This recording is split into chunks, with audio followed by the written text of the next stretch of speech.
The microphone picked up the whisper. What Lennon said to the hater traumatized the entire band. New York City, 1972.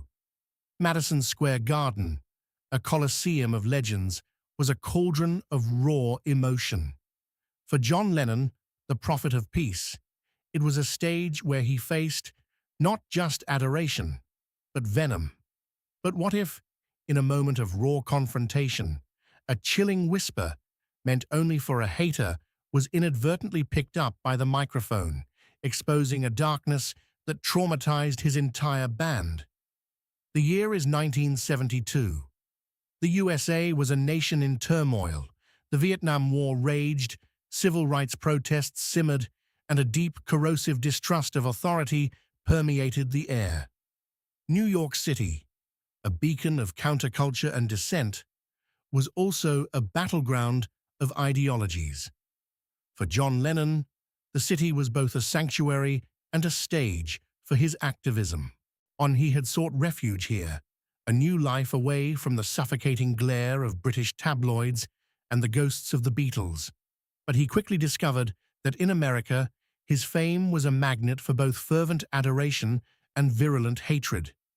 He was performing at Madison Square Garden, a venue that amplified every emotion, every sound. It was a benefit concert, a rallying cry for peace and justice. But even in this atmosphere of shared idealism, dissent festered. John, with Yoko by his side, was a lightning rod for controversy.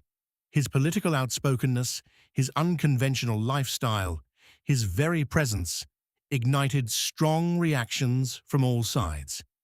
The stage, usually a place of joyous communion, felt like a precarious platform. The roar of the crowd, a potent elixir, was often punctuated by isolated shouts of anger, and by the venomous words of those who saw him as a traitor, a radical, a threat to traditional American values. He was a man of immense influence, yet profoundly vulnerable, his carefully constructed world often teetering on the brink. He had lived under the world's spotlight for too long, and the constant exposure had left him with a hidden vulnerability, a secret darkness that lay just beneath the surface of his often flamboyant exterior. He had learned to deflect, to charm, to ignore.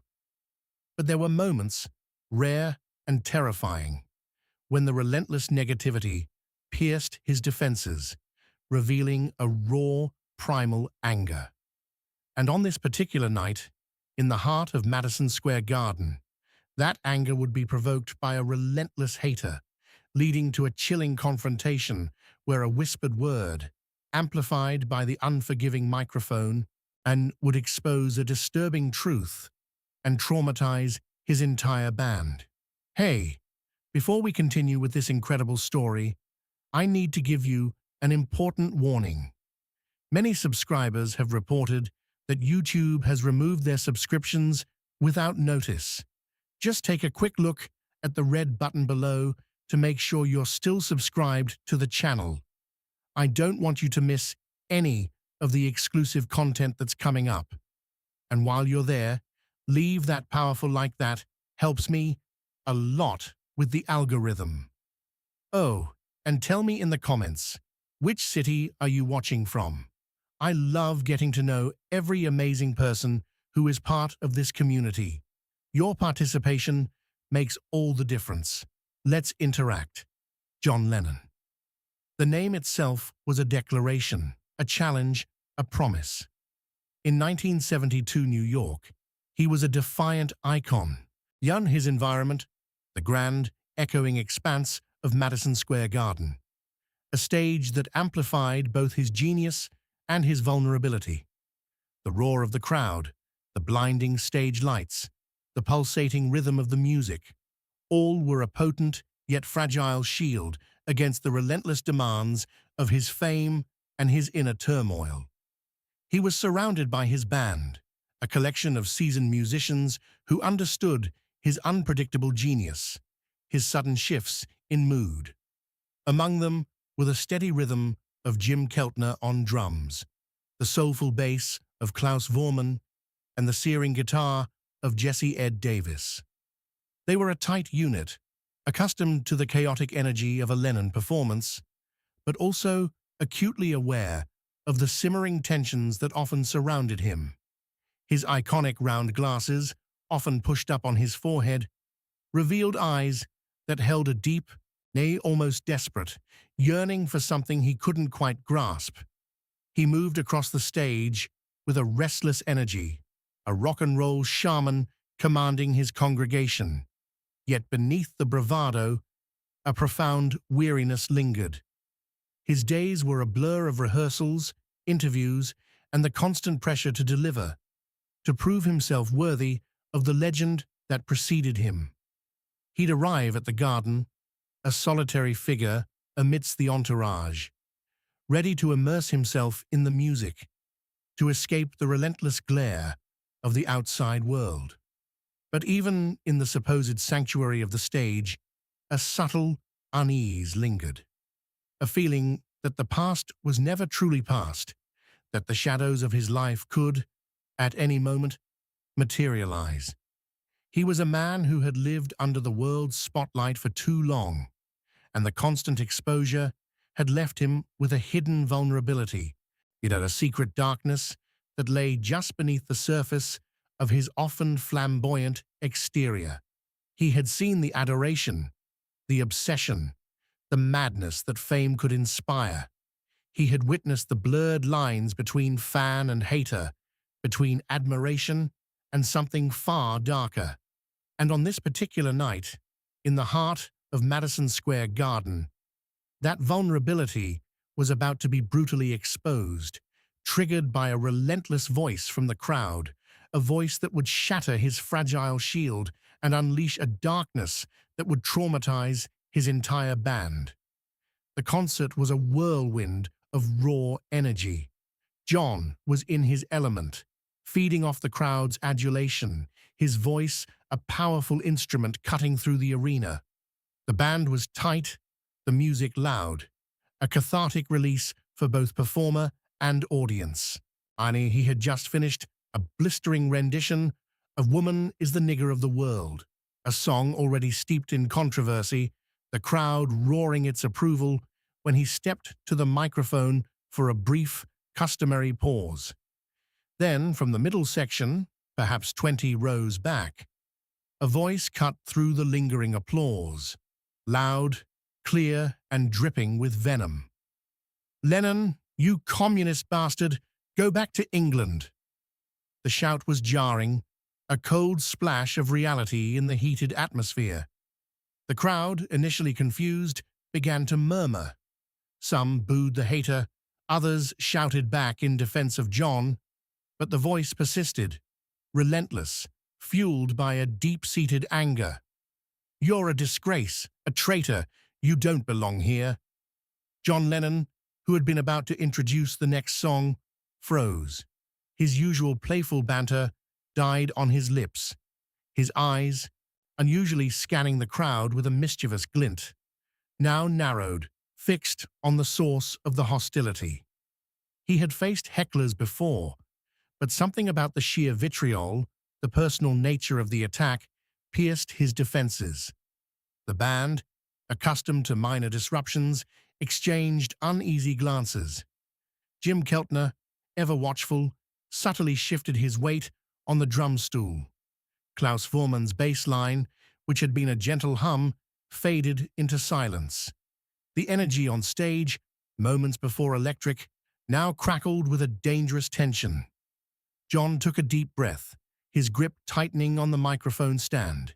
He tried to ignore it, to move on, but the voice was a relentless assault, a poison seeping into the sacred space of the performance. "Your music is garbage. You're a joke. Yoko's a witch." That last insult, aimed at Yoko, who stood quietly by his side, was the breaking point. John's jaw tightened, his face paling. The smile, which had been a fragile shield, vanished completely. He looked out at the hater, his eyes burning with a fierce, almost primal, anger. The crowd, sensing the shift, fell into an uneasy silence, waiting, holding its breath. The stage was set for a confrontation, a moment where the defiant icon would finally unleash the darkness he usually kept carefully guarded.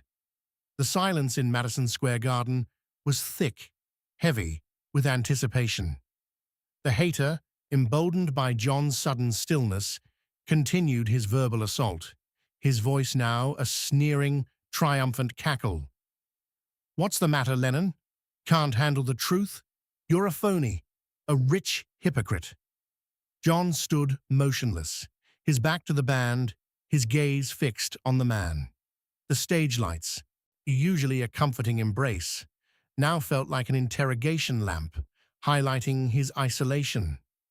The band members, exchanging increasingly worried glances, shifted uncomfortably.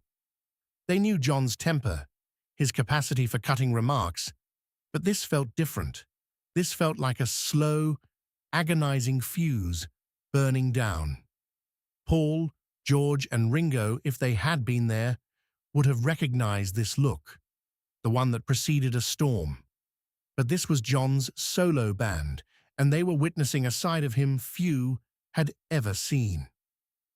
"Security!" someone in the crowd finally shouted, breaking the tension. "Get him out!" But John waved off the security guards, who were beginning to move towards the haters' section. He wanted this. He needed this.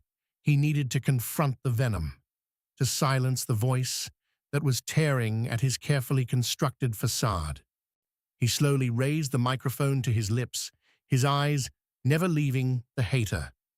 The crowd held its breath, expecting a witty retort, a sarcastic dismissal, a classic Lennon put-down. But what came next was far more unsettling. "You think you know me?" John's voice, low and dangerous, cut through the silence, amplified by the arena's massive sound system. "You think you know anything about me?" The hater, momentarily silenced by John's direct address, merely sneered, a defiant glint in his eyes. "I know you're a fraud," he finally spat back. "A sellout." John took a step forward, his body language radiating a chilling intensity. The band members, now openly alarmed, exchanged frantic looks. They knew this was spiraling into dangerous territory. This wasn't just a performance anymore. It was a raw, impersonal battle being played out in front of 20,000 people. The stage, once a sanctuary, had become an arena for a psychological duel, and John Lennon, the prophet of peace, was about to unleash a darkness that would traumatize his entire band. The tension in Madison Square Garden was unbearable. The hater, still defiant, continued to hurl insults, his voice now a desperate attempt to maintain control in the face of John's chilling intensity. The band members, their instruments silent, watched in horrified fascination, their hearts pounding. They knew John was on the edge, but they couldn't predict what he would do. John Lennon took another slow, deliberate step towards the edge of the stage, bringing him closer to the hater. He leaned into the microphone, his face now a mask of cold fury, his eyes burning with an unsettling light. The crowd, sensing the imminent explosion, fell into a profound, absolute silence. Then John spoke. But it wasn't a shout. It wasn't a witty retort. It was a whisper, a low, guttural sound, barely audible to the naked ear, intended only for the hater. "You think you know pain," John whispered, his voice amplified by the sensitive stage microphone, carrying clearly through the entire arena. "I know your name, I know your address, and I know what you fear most." The words, delivered with a chilling, almost supernatural calm, hit the hater like a physical blow. His sneer vanished, replaced by a look of pure, unadulterated terror. His face, moments before red with anger, went ashen. He stumbled backward, his bravado utterly shattered, his eyes wide with a sudden, profound dread. But it wasn't just the hater who was traumatized. The band members on stage, who had heard every word through their monitors, froze. Jim Keltner dropped a drumstick. Klaus Vormann visibly flinched. Jesse Ed Davis stared at John, his guitar hanging forgotten in his hands, his face a mask of shock and horror. They had heard John angry. They had heard him sarcastic, but they had never heard such cold, calculated malice, such a chilling, personal threat. John Lennon, his whisper still echoing in the vast arena, held the hater's terrified gaze for a long, agonizing moment. Then, a faint, almost imperceptible smile touched his lips. A smile that held no warmth, no joy, only a chilling, knowing satisfaction. He had broken the man, not with violence, but with a psychological assault so precise, so devastating, that it left the hater trembling, utterly defeated. The hater, a now a pathetic figure, turned and stumbled away, pushing through the bewildered crowd, desperate to escape the chilling promise of John's whispered words. The band, however, remained frozen, their instruments silent, their faces etched with a profound, unsettling trauma. They had witnessed a darkness in John Lennon, a side of him they never knew existed, a capacity for cold, calculated revenge that shattered their perception of the prophet of peace. The concert had come to a halt, not for a technical glitch, but for a chilling, personal confrontation that exposed a disturbing truth, leaving an indelible scar on those who witnessed it. The concert, though it eventually resumed, was never the same. John Lennon, his face now a mask of cool detachment, finished the set with a chilling efficiency. The energy that had once pulsed through the garden was now tinged with an unsettling unease, a lingering question mark hanging over the entire performance. The crowd, though bewildered, sensed a profound shift, a moment of darkness that had permeated the very fabric of the show. Backstage, after the show, the atmosphere was thick with unspoken tension. The band members, usually boisterous and celebratory, were silent, their faces pale. They avoided John's gaze, their eyes reflecting a mixture of fear and profound disillusionment. They had witnessed a side of him that contradicted everything they thought they knew about the man who sang of peace and love.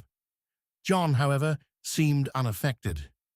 He moved with a quiet intensity, his earlier fury replaced by a chilling calm.